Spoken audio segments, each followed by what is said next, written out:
दोस्तों, economics class में एक बार फिर से आपका स्वागत है। मेरा नाम है चैन सिंह और आज हम समझेंगे बैंक दर एवं रेपो दर में अंतर।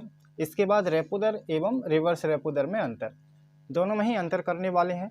आपकी पुस्तक में जो टेबल दी हुई है ठीक वही टेबल मैंने यहाँ पर रखी हुई है। बाकी जो इम्पोर्टेंट पॉइंट हैं वो रखें, बाकी जो ज़्यादा इम्पोर्टेंट नहीं है वो छोड़ दिए। हम जो परीक्षा में लिख सकते हैं उन पॉइंटों को मैंने यहाँ पर ले लिया है। चलिए तो एक एक करके समझते हैं। तो इससे पहले हमने जब बैंक नीति को समझा, जिसे हम मौद्रिक नीति कहते हैं, या फिर साख नियंत्रण के जो उपाय हैं जो केंद्रीय बैंक के द्वारा किए जाते हैं वो हमने समझे हैं।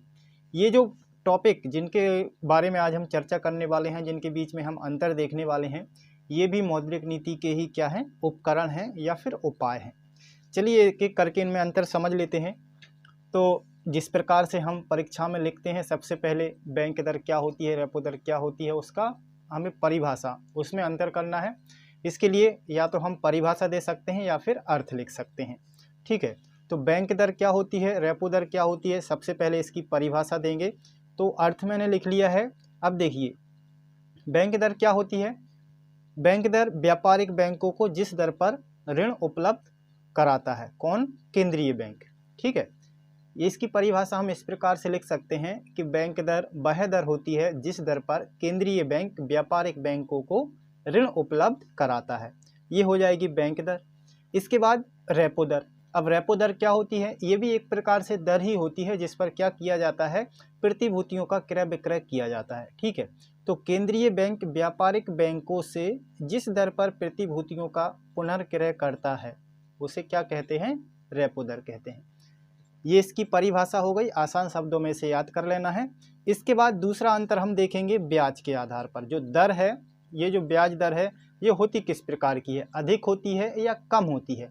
ठीक है, तो बैंक दर सदैव रेपो दर से अधिक होती है। जो बैंक की दर रहती है मिनिमम, जैसे कि जिस दर पर आपको लोन उपलब्ध कराया जाता है, उस दर से रेपो दर हमेशा कैसी रहती है, कम रहती है। ठीक है, अब यहाँ पर थोड़ा सा हमें याद रखने की ज़रूरत ये है कि जो बैंक दर है ये केंद्रीय बैंक के द्वारा निर्धारित होती है और आपको जिस दर पर ऋण उपलब्ध कराया जाता है वह दर व्यापारिक बैंकों के द्वारा निर्धारित होती है। और क्या होता है, व्यापारिक बैंकों की जो दर होती है वह इस दर के कारण, कौन सी दर, जो बैंक दर के रिजर्व बैंक ऑफ इंडिया या फिर केंद्र सरकार के द्वारा जो दर निर्धारित होती है उससे क्या होती है, प्रभावित होती है। तो अगला वाला अंतर भी देखिए, प्रभाव हमने देख लिया है। क्या है, ग्राहकों को ऋणों की ब्याज दर पर प्रत्यक्ष प्रभाव पड़ता है। किस प्रकार से, जब केंद्रीय बैंकों या आरबीआई को बाजार से पैसा उठाकर बैंकों में करना है तो क्या करता है, बैंक को बढ़ा देता है, बैंक दर को बढ़ा देगा। अब बैंक दर बढ़ाएगा तो इससे क्या होगा, जो व्यापारिक बैंकें हैं वह भी अपनी जो दर है, जिस दर पर ऋण उपलब्ध कराते हैं उसको बढ़ा देते हैं। इससे क्या होता है, तो ग्राहकों की जो ऋण होते हैं उसकी ब्याज दर पर सीधा प्रभाव पड़ता है, किसका, बैंक दर का। ये इसका प्रभाव हो गया। इसके बाद रेपो दर देखें, तो रेपो दर से व्यापारिक बैंक प्रभावित होते हैं, ग्राहकों पर अप्रत्यक्ष प्रभाव पड़ता है, मतलब कि ग्राहकों पर सीधा प्रभाव नहीं पड़ता है। किस प्रकार से, रेपो दर किसके लिए है, देखिए, प्रतिभूतियों का क्रय। अब प्रतिभूतियों का विक्रय हो रहा है या नहीं हो रहा है उससे ग्राहकों को कोई मतलब नहीं रहता है, उसका अप्रभाव पड़ता है, जो अप्रत्यक्ष रूप से प्रभाव पड़ता है। अप्रत्यक्ष रूप से प्रभाव किस प्रकार से, इस दर में कमी या वृद्धि होगी तो देखिए कमी होगी तो व्यापारिक बैंकों के पास ज़्यादा पैसा होगा, वह ज़्यादा ऋण उपलब्ध करा पाएंगे, और वृद्धि होगी तो व्यापारिक बैंकों के पास कम पैसा होगा, इसलिए कम ऋण उपलब्ध करा पाएंगे। ठीक है, इसके बाद देखिए आवश्यकताएं।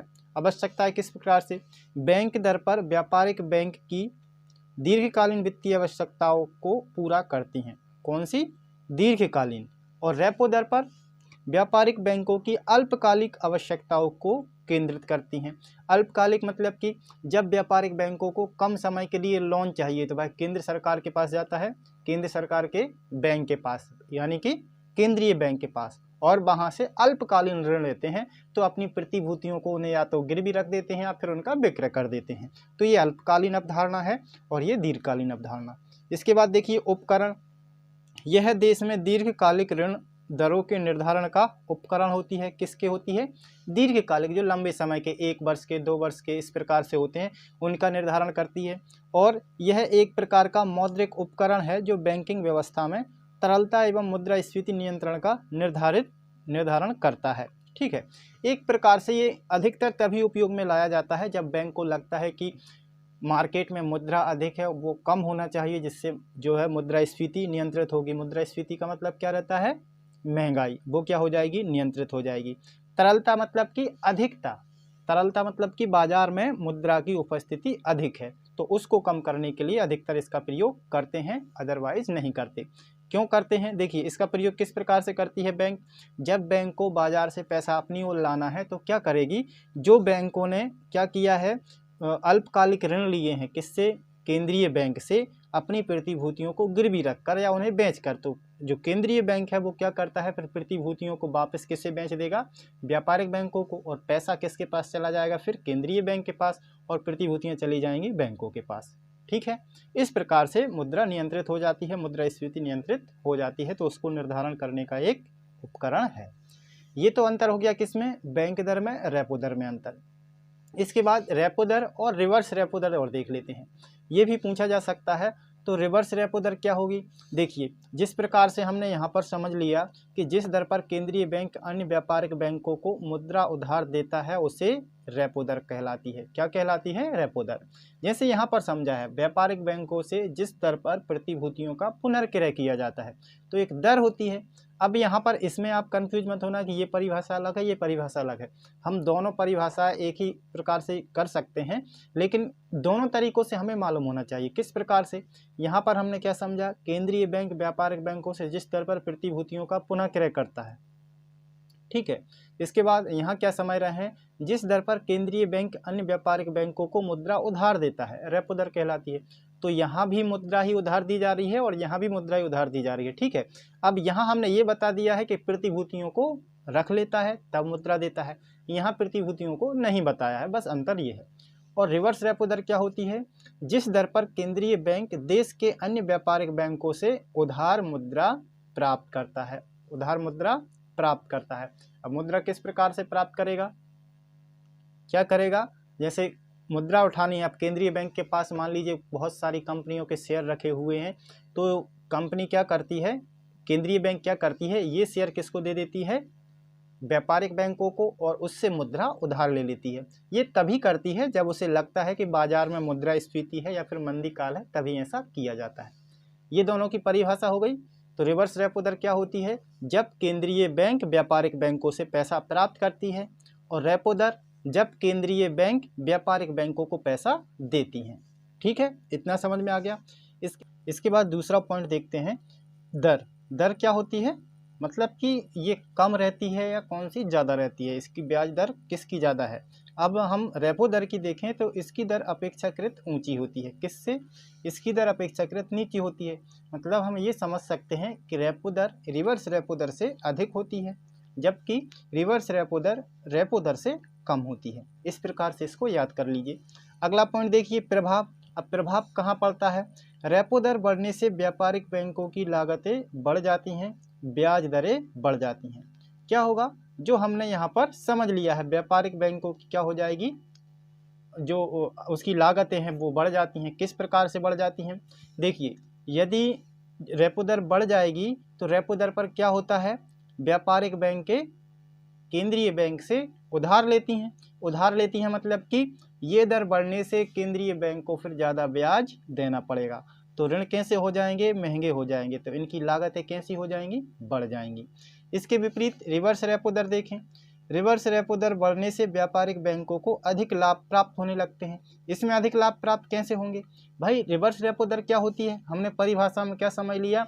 जिस दर पर केंद्रीय बैंक क्या करता है, व्यापारिक बैंकों से पैसा लेता है, एक प्रकार से उधार लेता है।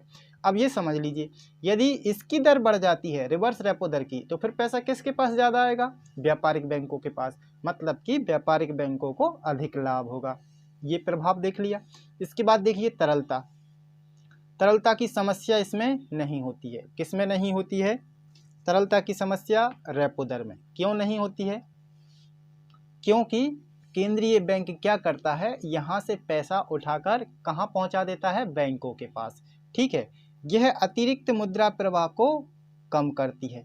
दोनों बातें एक ही हैं। एक प्रकार से हम देखें तो क्या है, अतिरिक्त मुद्रा का प्रवाह कम करना और तरलता कम करना, हमने बस अलग अलग पॉइंट समझ लिए हैं। एक प्रकार से आपकी जो पुस्तक में दिए हुए हैं उसे समझने का तात्पर्य मैंने एक छोटी सी लाइन में लिख दिया है। इससे क्या हो जाती है, तरलता कम हो जाती है।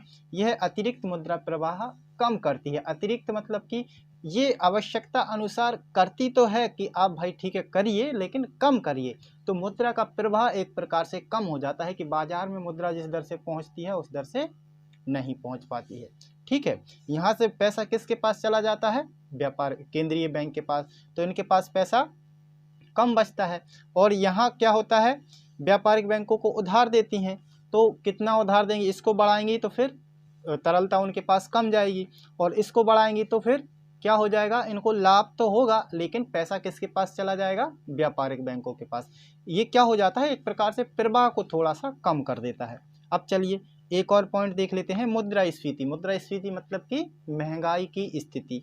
अब रेपो दर बढ़ने पर व्यापारिक बैंक अपने ऋणों पर ब्याज दर बढ़ा देते हैं। क्या हो जाता है, मुद्रास्फीति की स्थिति कैसी होती है, जब मार्केट में पैसा अधिक होता है, लोग बाग अधिक लोन ले रहे होते हैं, उस स्थिति में यदि रेपो दर को बढ़ा दिया जाए तो फिर क्या हो जाता है कि व्यापारिक बैंकें जो ऋण लोगों को उपलब्ध कराती हैं, व्यवसायियों को उपलब्ध कराती हैं, उसकी दर क्या हो जाएगी, बढ़ जाएगी।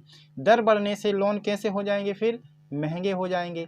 अब लोन महंगे हो जाएंगे तो फिर अधिक ब्याज चुकाना पड़ेगा। किस प्रकार से, जैसे 1000 रुपये पर यदि 10% ब्याज दर है तो केवल 100 रुपये के साथ में चुकाकर आपको 1100 रुपये चुकाना है। लेकिन ये 20% हो जाए, 20% हो जाएगी तो फिर कितना, 200 रुपये चुकाना पड़ेगा। 200 रुपये मतलब कि फिर 1200 रुपये, यदि आप 1000 रुपये का लोन लेंगे तो 1200 रुपये आपको देना पड़ेंगे। ये क्या हो जाएंगे, महंगे हो जाते हैं। और रिवर्स रेपो दर बढ़ने से क्या हो जाता है, देखिए मतलब मुद्रास्फीति में रिवर्स रेपो दर बढ़ने पर जो व्यापारिक बैंक हैं, केंद्रीय बैंक को अधिक मुद्रा उधार देना प्रारंभ कर देते हैं। क्यों कर देते हैं, क्योंकि व्यापारिक बैंकों को क्या मिलना है, यहाँ पर ब्याज मिलना है। ठीक है, अब इसकी दर बढ़ाई जाएगी, रेपो दर की जो दर है उसको अधिक किया जाएगा, तो लाभ किसको होगा, व्यापारिक बैंकों को। तो व्यापारिक बैंक के फिर केंद्रीय बैंक के पास जमा अधिक करेंगे।